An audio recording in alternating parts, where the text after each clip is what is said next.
Assalamualaikum warahmatullahi wabarakatuh, teman-teman. Kembali ke kanal Padi Sambal. Dan hari ini ya teman-teman, siap-siap kita akan mengurai sebuah video yang isinya campuran antara sejarah fiksi, opini, katanya, dan fanfic Ibrahim Universe Extended Edition. Iya betul, ini bukan Marvel Cinema Universe ya, ini adalah Keturah Multiverse of Confusion. Dan tugas kita hari ini adalah membedah, mengupas, menelanjangi, dan merangkum kebingungan itu menjadi tawa yang sehat. Langsung aja kita mulai. Dalam Bible ini, saya sudah baca, dia ada menyebut, ketika Nabi Ibrahim AS wafat, anak-anak keturah tiada. Anak-anak keturah sudah balik ke tempat ibu mereka. Disebut dalam ini. Yang menguruskannya ialah Ishak dan Ismail. Maksudnya, kata-kata dalam kitab itu benar. Maksudnya, anak-anak keturah sudah bertebaran. Ya, sudah datang ke sini. Dan penceritaan yang menarik tentang anak keturah ini ditumpukan kepada Midian. Dan dalam buku T. Brightway, dalam The Pentateuch, memang dia jelas mengatakan orang Melayu itu adalah dari Midian tadilah. Saya mengkaji lagi siapa Midian ini. Bible meletakkan anak-anak Midian itu adalah yang saya letak dalam genealogi saya, yang saya jumpa adalah anak-anak Hajur Arhir. Dalam kajian saya, Nabi Ibrahim ada 4 orang isteri. Yang ketiga itu Keturah, yang keempat itu Hajur Arhir. Hajur Arhir ini tidak disebut di dalam kitab-kitab pendeta Yahudi. Mereka tak sebut sebab mereka ini perkataan Arab. Daripada dulu lagi mereka tidak menyebut perkataan Arab ini. Padahal dapatan kita menyatakan daripada buku Profesor Jawar Ali, Arab dan Ibrani itu adalah orang yang sama ataupun adik-beradik. Sebab maksud Arabah itu adalah orang yang membina kemah di padang pasir. Adapun Ibrani itu orang yang merentas padang pasir. Kan sama kan? Saya pergi dari sudut epistemologi dan etimologi. Jadi, saya dapati ada nama lain terhadap isteri Nabi Ibrahim yang keempat, Hajur Arhir. Dia ada 5 orang anak. Bila saya tengok Bible, dia orang meletakkan, dia buang nama anak Hajur, nama Hajur. Sebab mereka tidak suka Arab itu. Hajur itu Arab. Jadi, mereka meletakkan nama anak-anak Hajur itu di bawah anak-anak Midian. Ipah, antaranya Ipah, saya ingat lagi. Dan Abel Ma'il, saya ingat lagi, dia punya tu. Jadi di sini berlaku satu kepincangan data. Yang mana benar ini? Kenapa tidak disebut nama Hajur Arhir itu? Bagi saya, bila dia meletak itu, dia merosakkan data asal. Saya pegang kepada catatan, saya ambil catatan untuk isteri Nabi Ibrahim keempat, saya pegang catatan ahli akhbar. Ahli akhbar ini ahli-ahli sejarah kuno. Ahli-ahli perawi sejarah kuno dipanggil al-akhbariyin. Jadi, akhbariyun ini mengatakan isteri Nabi Ibrahim ada yang keempat dan telah melahirkan 5 anak. Tetapi dalam data Bible, dia meletakkan anak-anak Hajur Arhir di bawah anak Midian. Itu yang kita hilang data kita. Tetapi di T. Brightway, dia mengatakan daripada Midian inilah melahirkan Melayu. Dan T. Brightway dalam The Pentateuch menyebut inilah keturunan, 3 keturunan Ibrahim yang clear. Iaitu Ishak, daripada keturunan Ishak, daripada keturunan Ismaili, dia kata Arabia itu Ismaili, dan yang ketiga daripada keturunan Keturah dari susur Midian. Dia sebut melahirkan Melayu. Saya melihat kesimpulannya begini, Cik Mat. Melayu itu serentak dengan zaman 33 itu. Melayu itu, even Melayu lebih awal. Berdasarkan penemuan DNA Melayu 60,000 tahun. Dan berdasarkan penemuan di tapak tapeling di Laos itu, sudah ada orang ketika tahun 86,000 tahun yang silam. Maksudnya, logiklah 60,000 itu sudah ada DNA Melayu.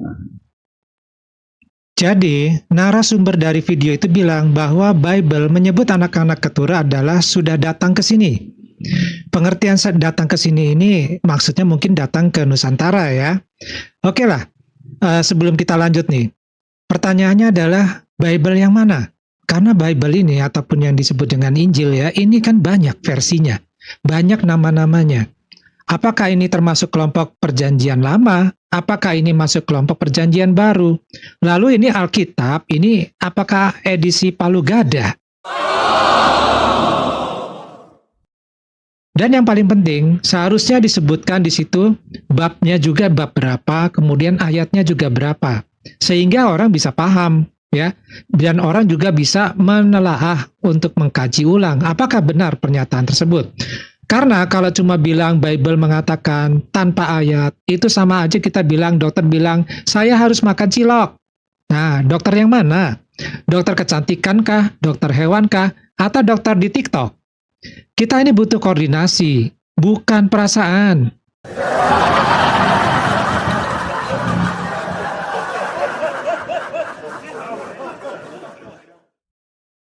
Lanjut. Di video ini juga dikatakan bahwa Ibrahim alaihissalam ini punya 4 istri. Yang resmi di sejarah agama itu cuma ada 2, yaitu Sarah dan Hajar. Keturah ini ada disebut-sebut di tradisi Yahudi. Tapi tiba-tiba nih muncul karakter baru yang bernama Hajur Akhir. Nah ini kayak MPC datang tanpa dialog. Tidak ada di Torah, tidak ada di hadis, tidak ada di tafsir. Tapi muncul di saya dengar. Kata orang bilang. Kata ahli Al-Akbar, ya entah siapa dia. Bro, ini bukan Mobile Legend, ini adalah sejarah. Tidak bisa unlock hero baru semudah itu.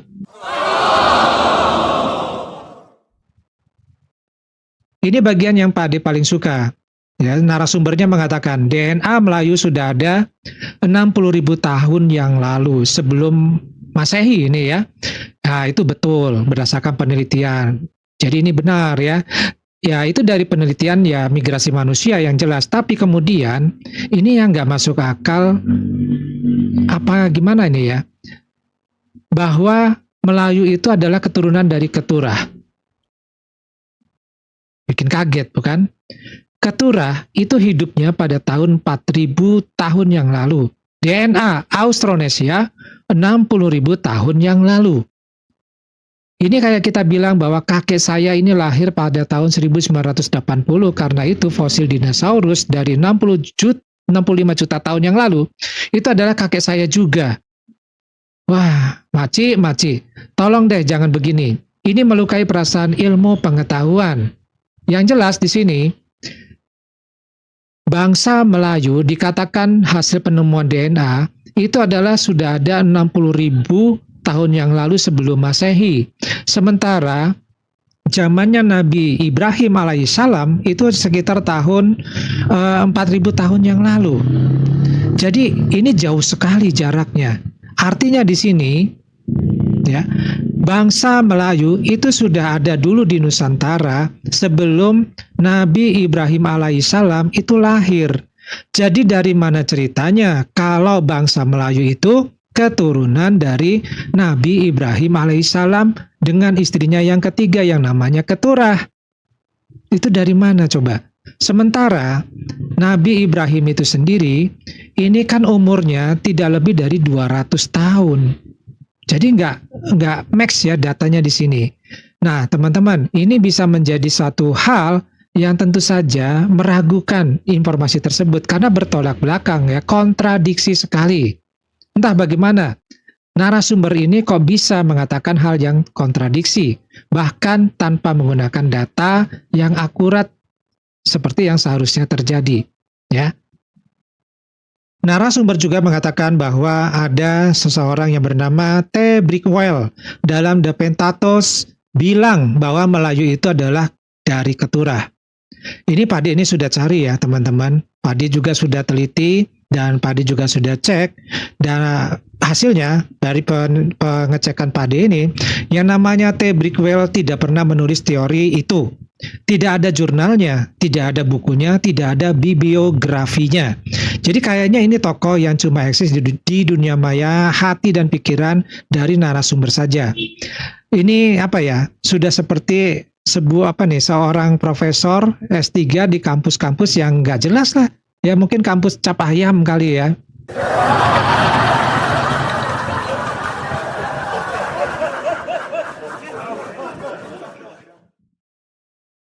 Oke ya, kita lanjut lagi bahwa dia bilang juga keturunan Keturah itu sampai dengan Kampar.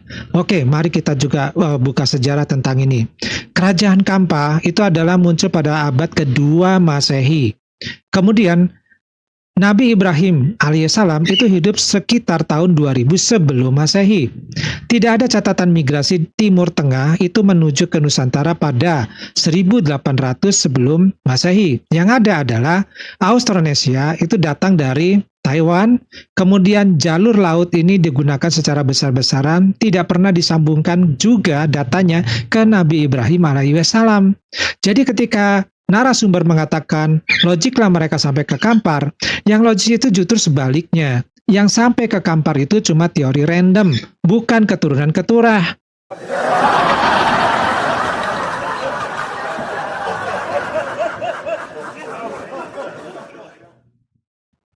Narasumber juga mengatakan bahwa orang-orang yang dikatakannya itu adalah keturunan Keturah ini berkelas. Ya, orang yang dihormati, ya sejenis wali-wali. Tapi bukti arkeologisnya ini tanpa teks sejarah. Jadi teman-teman, ini bukan riset, tapi fun fiction. Ya, fun fiction versi sejarah kuno.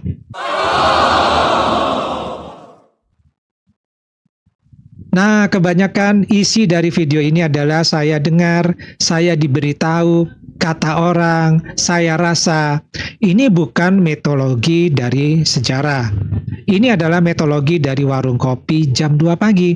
Jadi sejarah itu harusnya itu membutuhkan buku, membutuhkan naskah, membutuhkan artefak, membutuhkan catatan-catatan purba, ya, dan juga membutuhkan DNA serta arkeologi. Bukan kata macik belakang rumah.